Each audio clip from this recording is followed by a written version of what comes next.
Почитувани, кој лаже? Вице-премиерот Бујар Османи или Мила Царовска?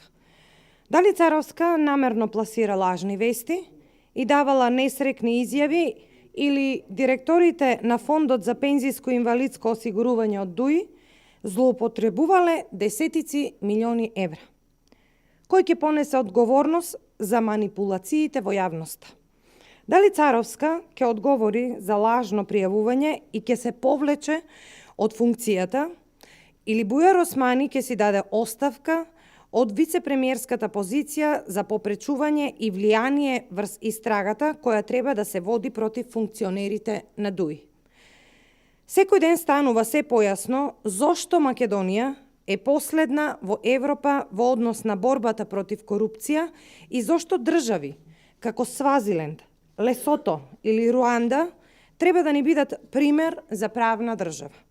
Ова што го гледаме со наводниот скандал во ПИОМ, тежок 19 милиони евра, е преседан кој покажува дека нема ниту правна држава, ниту борба против криминалот и корупцијата. Денеска бевме сведоци на изјава на вице-премиер кој кажа дека вчера лично побарал од министер и инсистирал тој да се повлече за дадените изјави и да се коригира. Ваков несериозен однос кон јавноста на вистина нема ниту во Свазиленд, ниту во Лесото, ниту во Руанда. Дали и колку пари се украдени од ПИОМ? Колкава е штетата врз 12.000 идни пензионери? Власта мора да одговори дали кадрите на ДУИ кои директорувале со ПИОМ извршиле проневера или не.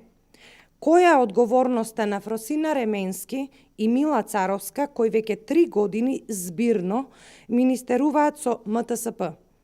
Вице-премиерот на владата Бујар Османи денеска јавно ја обвини Мила Царовска дека шири лажни вести и дека нејзината изјава е несрекна и како што вели истата, само шири шпекулации за некаква можна злоупотреба.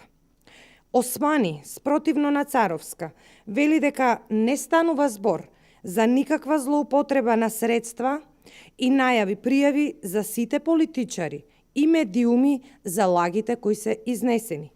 Хаосот кој го приредија Царовска и Османи мора да биде разрешен, граѓаните мора да знаат кој лаже, дали Царовска или Османи. Да ги повекуваме и охрабруваме институциите на прогонот целосно да го истражат случајот и да ја утврдат одговорноста.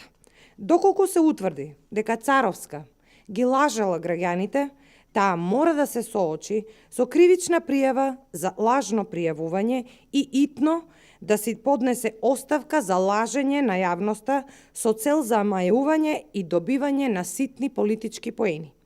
Времето на лаги и манипулации со граѓаните заврши. Власта мора да одговара за хаосот кој го причини. Ова е уште една причина поради која се потребни предвремени парламентарни избори. Ви благодарам.